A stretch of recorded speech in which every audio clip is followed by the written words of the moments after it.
Hello, how are you? My name is Gordon, the nurse philanthropist. And before we start this session, I just want to ask you to continue subscribing, liking, and sharing our video. So, at this moment, I just want us to have a conversation on what normally happens after someone has completed his or her contract with the agency or with the hospital. So, most of the time, the agency and the hospital will ask you if you want to renew your contract. And on many occasions, nurses don't renew their contract with the same hospital.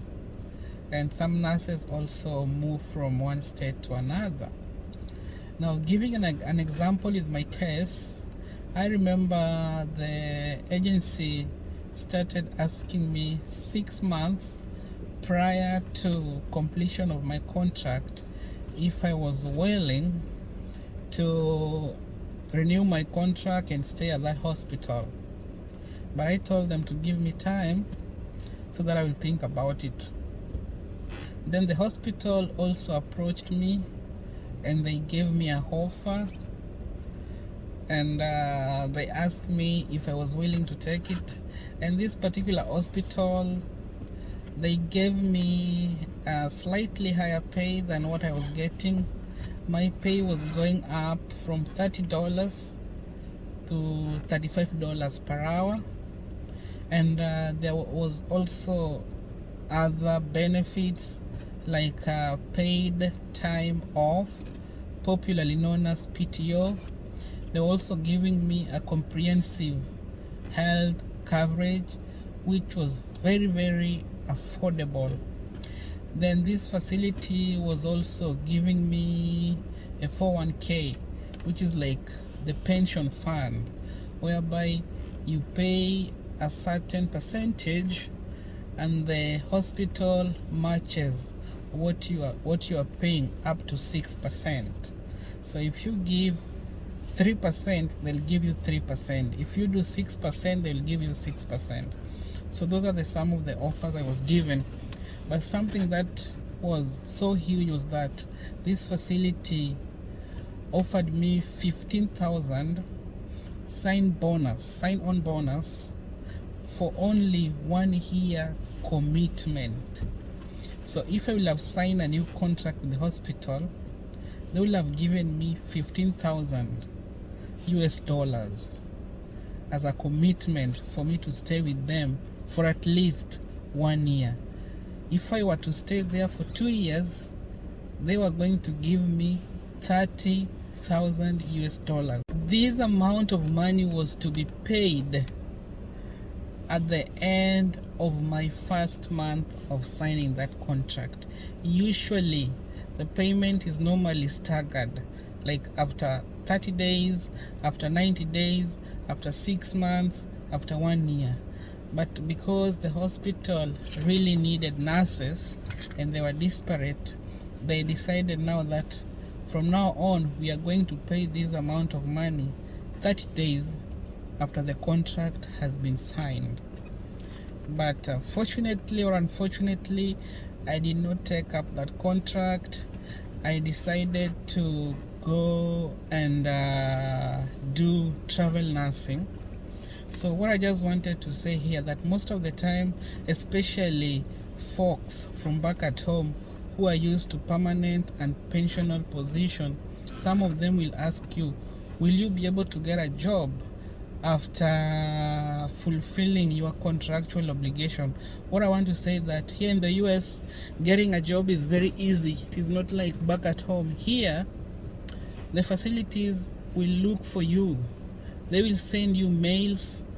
They will send you letters with offers to your mailbox that please come and work with us.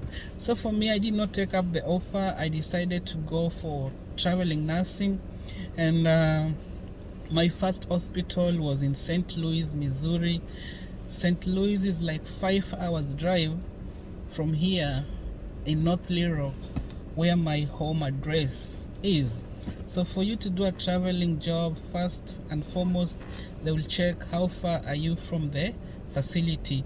Most of the time they want you to stay at least 50 miles away from the facility for you to be given what we call stipend.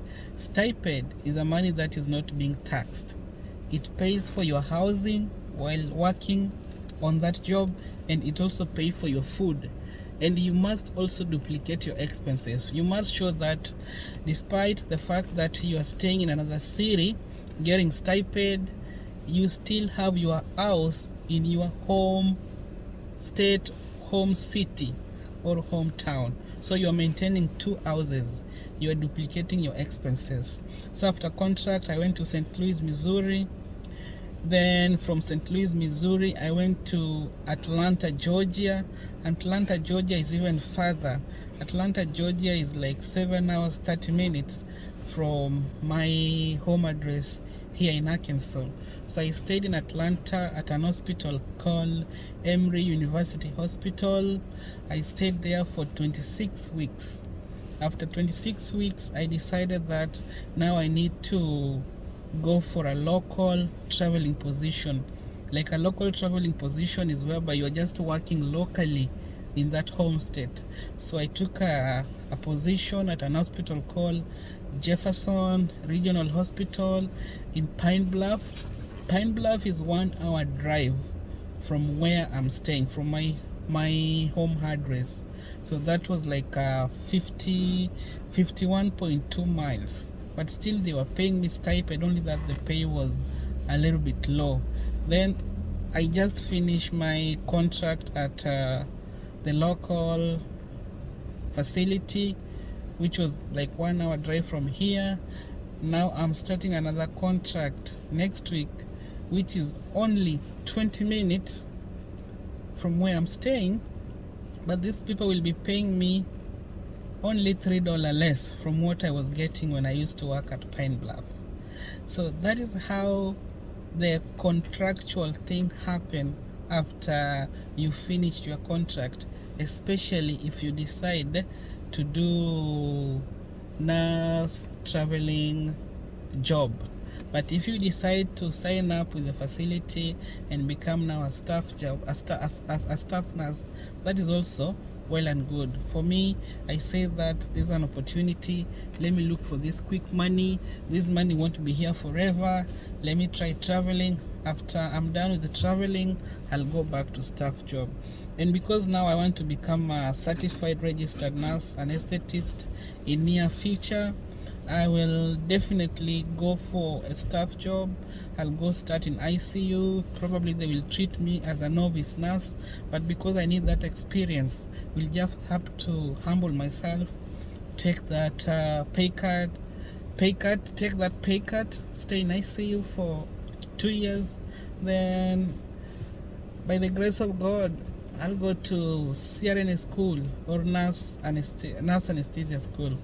Thank you so much for watching. Thank you so much for subscribing, and continue subscribing. Let me see you in the next video. Thank you.